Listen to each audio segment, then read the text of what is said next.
Olá, amigos! Começa agora mais um ACS na TV, um programa da Associação Comercial de Santos, aqui na Santa Cecília TV. Muito obrigada pela companhia de vocês. No programa de hoje vamos falar de uma universidade muito importante aqui na região, a Universidade Católica de Santos. Por isso, nosso convidado é o reitor da Unisantos, Marcos Medina Leite. Marcos, queria agradecer muito a sua presença aqui no programa hoje. Muito obrigado, prazer estar aqui com vocês. Eu queria que a gente começasse a falar da Unisantos, né? Não pode ser outro assunto. Em agosto deste ano, ela completou 70 anos. É a instituição mais antiga aqui da região? É a mais antiga da região, eu diria do litoral de São Paulo. 70 anos, 1951. E qual foi o primeiro curso que foi lançado na universidade? 51 foi estruturado e autorizado o curso de Direito, que começou a funcionar em 52, logo na sequência, Pedagogia, Letras, Jornalismo, também está entre jornalismo lá, é um dos mais antigos, né? Um dos mais antigos. Hoje, quantos cursos a universidade tem? Nós temos 30 cursos presenciais e 31 cursos na educação à distância.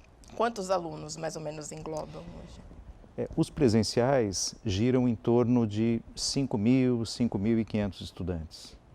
De educação à distância é um outro contingente muito grande. O senhor está à frente da instituição há um pouco mais de 10 anos, né, digamos assim? É um trabalho que se iniciou na reitoria em 2010. Nós estamos agora finalizando a terceira gestão. Conta um pouquinho da sua história com relação ao Unisantos. Como é que começou esse relacionamento? Como todo aquele que atua na educação, não é, apaixonado pela educação, o relacionamento com a universidade surgiu muito antes de eu sequer ter a ideia do que era uma universidade, porque isso já é uma característica familiar. Minha mãe e antes dela minha avó sempre atuaram no campo da educação, professoras, educadoras. Então, no contexto familiar, discutir sobre os rumos do país, do mundo, sempre pelo viés, pelo olhar da educação, do educador, era o habitual. Não foi essa a minha trajetória inicial, não é, do ponto de vista profissional, do ponto de vista universitário, inclusive. Eu trilhei caminho na área de ciência da computação, na área de administração, fiz ali as minhas graduações, depois mestrado, enfim. Mas, quando surgiu a oportunidade de ingressar na universidade, eu o fiz com muita alegria, muito entusiasmo, e desde então já são mais de 25 anos nessa caminhada como docente universitário. Só por curiosidade, as outras profissões o senhor chegou a exercer ou não? Perfeita e plenamente. E a paixão mesmo foi essa parte da educação? E conciliei durante muito tempo o exercício profissional no campo não educacional com a atuação no campo educacional. Até que chegou um momento em que essa conciliação se tornou inviável pelas demandas da própria universidade. Desde então, eu tenho me dedicado exclusivamente à gestão educacional. Você está falando da Unisantos e o senhor administra muito bem, que a Unisantos ela foi destaque do Guia Quero Estadão 2021.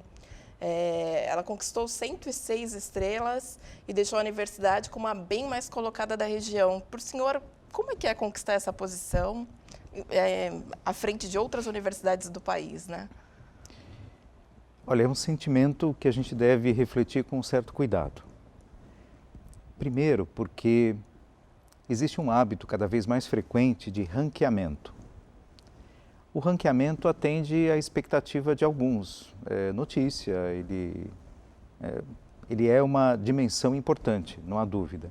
Ele reflete esforço e quando nós falamos do ranqueamento, estamos falando de ranqueamentos que são comparativos. Portanto, alcançar determinado volume de estrelas neste critério do Estadão é sempre algo a ser destacado, que nos deixa satisfeitos, orgulhosos, mas muito mais que isso, Fabiana, traz um senso de responsabilidade enorme. Sim. Não porque devemos buscar 107, 108, 120, 150, mas porque nós somos responsáveis, contribuímos para a formação de pessoas.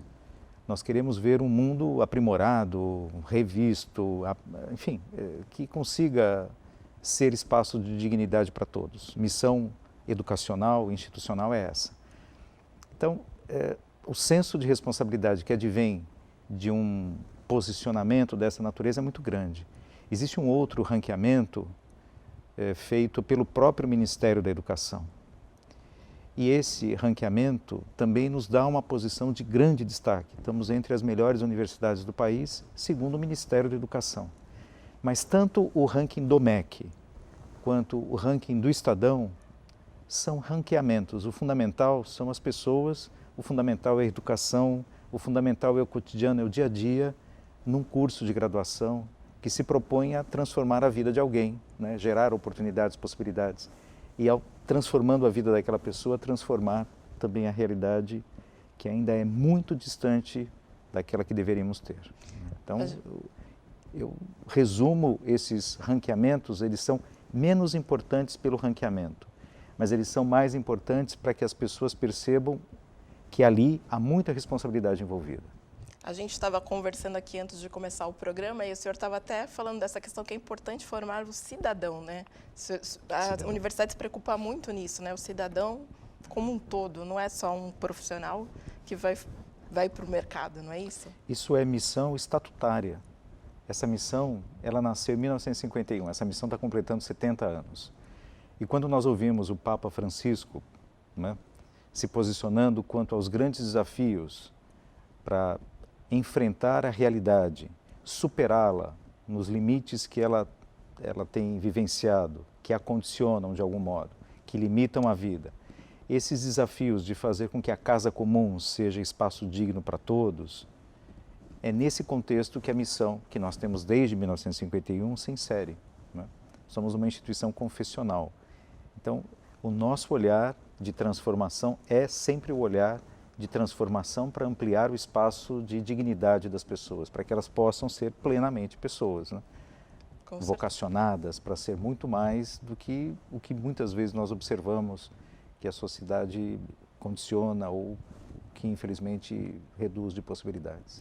Com certeza. E falando nisso, a Unisantos tem vários laboratórios, né? Que ela, laboratório de pesquisa, laboratório para a parte de notícias. E eu queria que o senhor falasse um pouquinho desse trabalho da universidade, mas eu vou pedir para o senhor falar após o comercial. Voltamos já.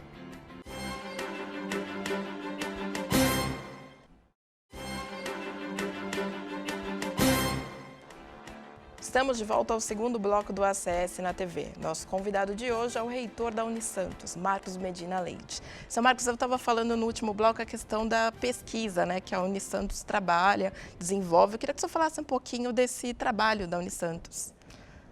Pesquisa para nós é dimensão universitária. Às vezes as pessoas não compreendem onde a pesquisa e a universidade se encontram. Certo. É comum, aliás, eu diria, é muito comum na realidade brasileira confundir ensino com educação. É muito comum confundir os princípios que definem a escola e o ensino com aqueles que caracterizam uma universidade. E aí nós estamos falando de conceitos completamente diferentes. Isso precisaria ser estudado e mais frequentemente orientado, apresentado às pessoas. Universidade, pela definição, é uma instituição de pesquisa. Essa definição é constitucional. Por si só já, né? Essa definição é de diretriz e base da educação nacional. Existe uma lei de 1996, a segunda lei de diretriz e bases, que reforça esse conceito, inclusive. Então, quando se fala de universidade, não se pode esquecer ou retirar do contexto a pesquisa.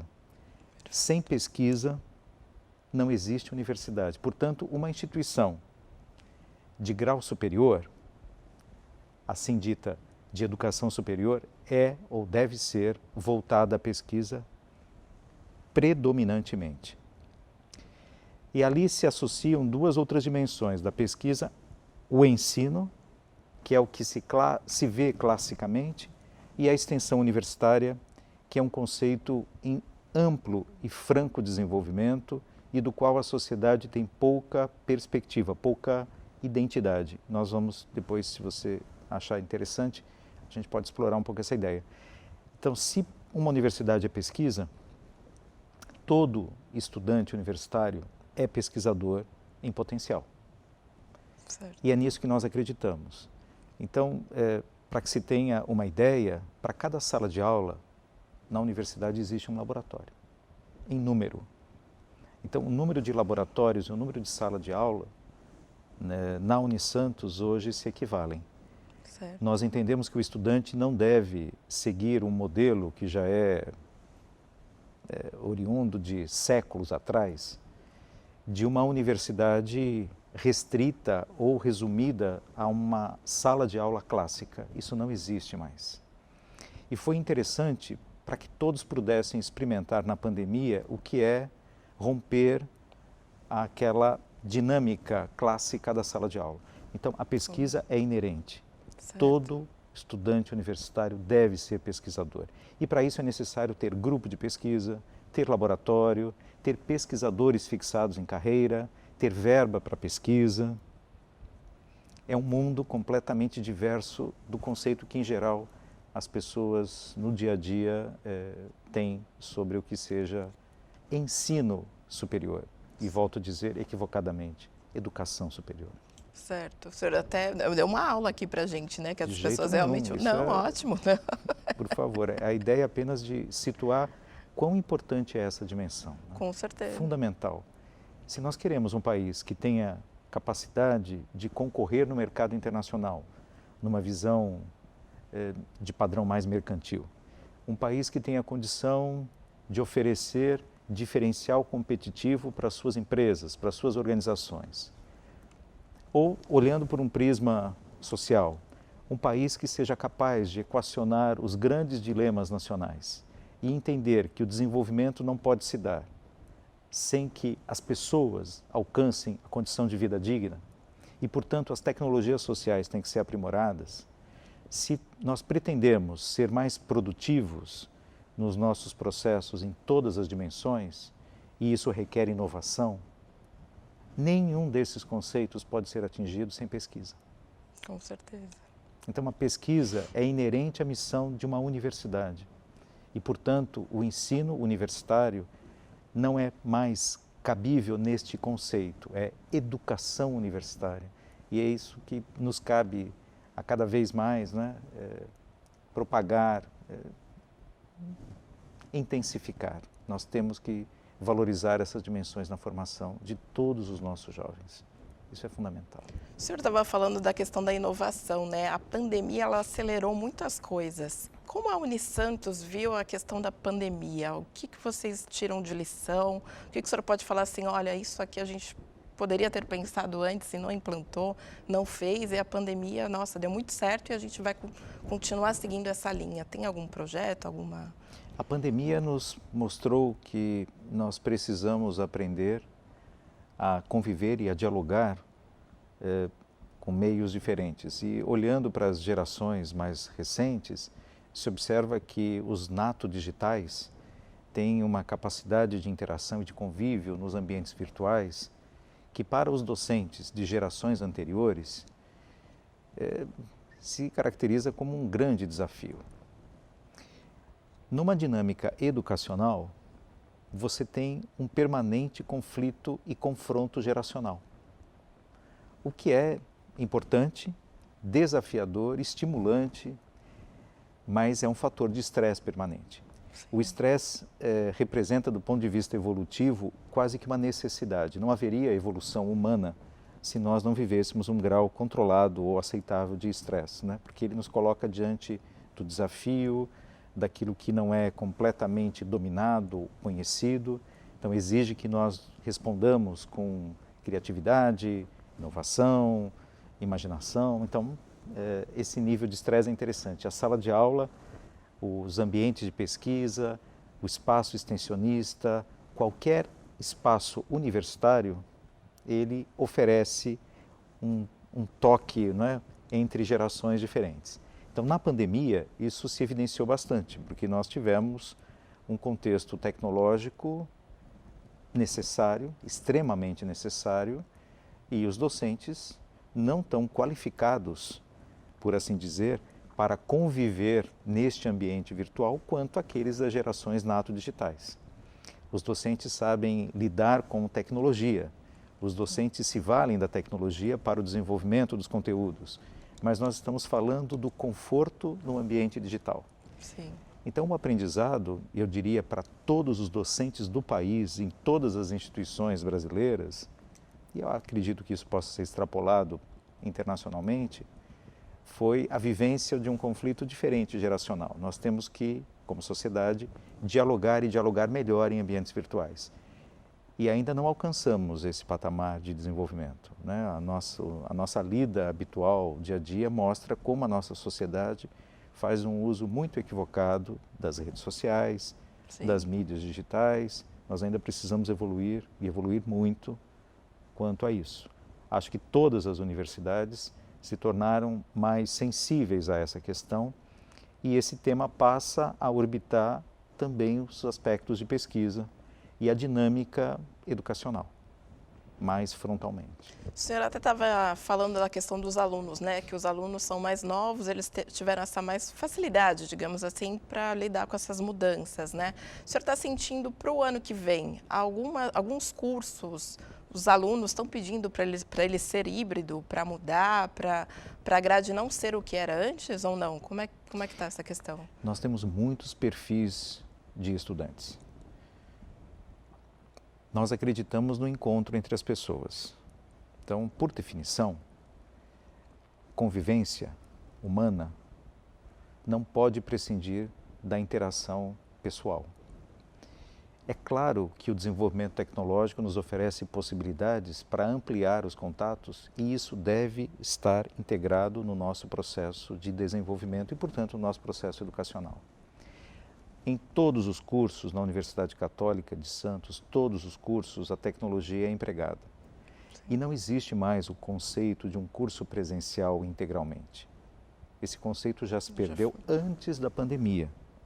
Todos os cursos, todos sem exceção, em alguma medida são híbridos, porque todos eles congregam a presencialidade com recursos digitais que possibilitam atividades permitem às pessoas, né, estando em diferentes localidades, interagir e desenvolver a atividade prevista. Portanto, a hibridização curricular, como nós costumamos chamá-la, ela já é característica e já é presente do processo educacional nosso antes mesmo da pandemia.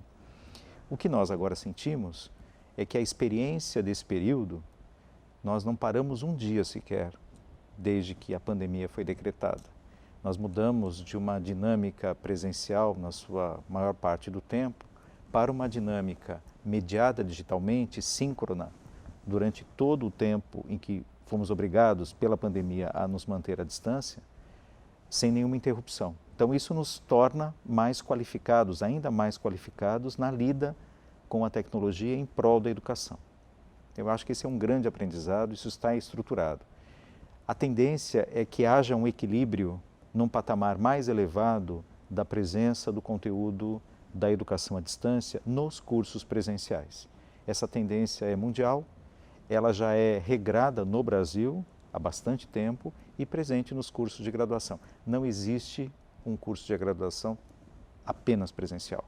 Todos eles, todos os cursos, sejam cursos à distância ou cursos chamados presenciais, são na verdade híbridos, porque todos têm alguma dimensão das duas modalidades. A tecnologia é usada para tudo, né? Seu Marcos, eu vou chamar um breve intervalo, voltamos já.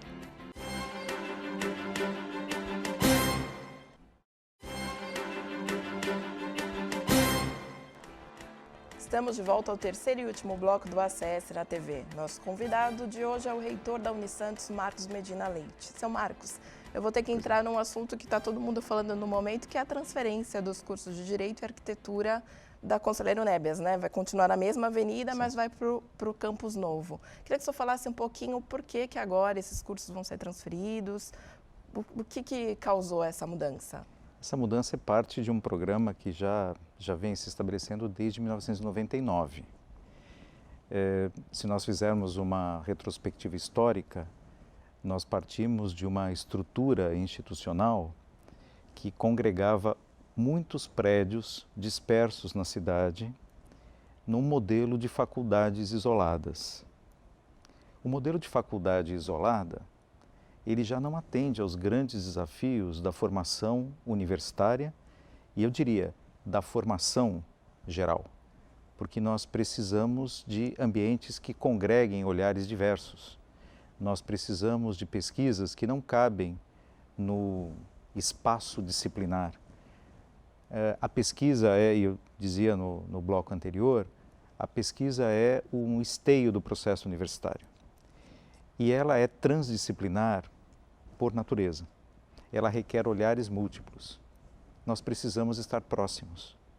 Nós temos que fazer com que recursos que estão à disposição de determinados cursos sejam vistos também como potenciais diferenciadores e inovadores no processo de formação de outros cursos. Quando eu disse que a caminhada e o projeto se iniciou em 1999, porque à época a instituição, a universidade, adquiriu uma área na região da Vila Matias, um ambiente à época muito degradado do ponto de vista urbano, e a decisão se deu por garantir uma transformação urbana, uma contribuição para a melhoria das condições da cidade. As áreas poderiam ter sido adquiridas em outras regiões, mas se preferiu que fosse ali. Isso está no escopo do chamado Centro Expandido, um projeto que a Prefeitura e recentemente o prefeito Rogério Santos vem manifestando desde campanha e ultimamente ainda com mais afinco a necessidade de encontrarmos soluções para o centro de Santos, o Centro Expandido, que é um potencial, um diferencial enorme da cidade. Ali está a história do país e o seu desenvolvimento. Então, a intenção à época, em 99, na aquisição dessa área, foi de contribuir também para isso. Área que foi dimensionada e nela a construção da estrutura do campus universitário para congregar todas as então faculdades que se encontravam isoladas em prédios dispersos pela cidade. Desde então, desde a construção do novo campus, com instalações muito confortáveis e muito qualificadas, a ideia foi trazer, pouco a pouco, todas as unidades que estavam até então dispersas pela cidade. E isso vem acontecendo. Aconteceu com a Faculdade de Filosofia, aconteceu com a Faculdade de Ciências Econômicas, com a Faculdade de Enfermagem, com a Faculdade de Farmácia, com a Faculdade de Comunicação, que você conhece bem. Enfim, todas as faculdades foram, ao longo desses vários anos, de tempos em tempos, se integrando à proposta universitária. E agora, neste momento, chegou a vez da Faculdade de Direito e do curso de Arquitetura e Urbanismo, que são duas joias, pérolas, né? São cursos, os cursos da universidade, graças a Deus, você falava das 106 estrelas, todos eles têm um grande reconhecimento em âmbito nacional, alguns até internacional, recebemos alunos de fora também. Mas esses dois cursos são muito conhecidos, são muito populares, não é? No sentido do reconhecimento público, além da qualidade acadêmica que lhes é inerente. Então, é de causar alguma surpresa para os estudantes, talvez, não é? Mas é um projeto institucional já de muito tempo. Essa transferência significará a ampliação dos espaços desses cursos. Espaços de pesquisa, espaços laboratoriais, recursos que no atual modelo, no atual campus, já não encontram espaço para expandir-se. Então, nós precisamos dotá-los das outras competências que já temos à disposição no campus universitário principal. Então, o projeto é esse. E isso que o senhor falou do campus, do entorno ali da Unisantos, mudou muito, né? A gente vê um Mudou movimento demais. agora, o que era, o que é.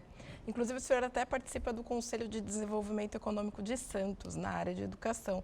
Queria que o senhor falasse um pouquinho desse conselho, que também tem esse conceito que ele quer preparar o Santos daqui a 20 anos, né? Como estão os trabalhos? Nós tivemos um trabalho intensivo, a Unisantos participa do Conselho de Desenvolvimento juntamente com a ACS, a Secob, o Sindicato de Hotéis e Restaurantes, e a organização se deu no ano passado, ainda às vésperas do escrutínio, às vésperas do processo eleitoral, para que nós tivéssemos condição de dialogar com os candidatos e entendermos quais seus planos, na perspectiva sempre do desenvolvimento da cidade, e eu sempre acrescento isso. Santos é uma liderança regional, Santos é um município que tem um papel ímpar na região, no estado, no país, Então, ao pensar o desenvolvimento de Santos, nós temos que pensar o desenvolvimento regional.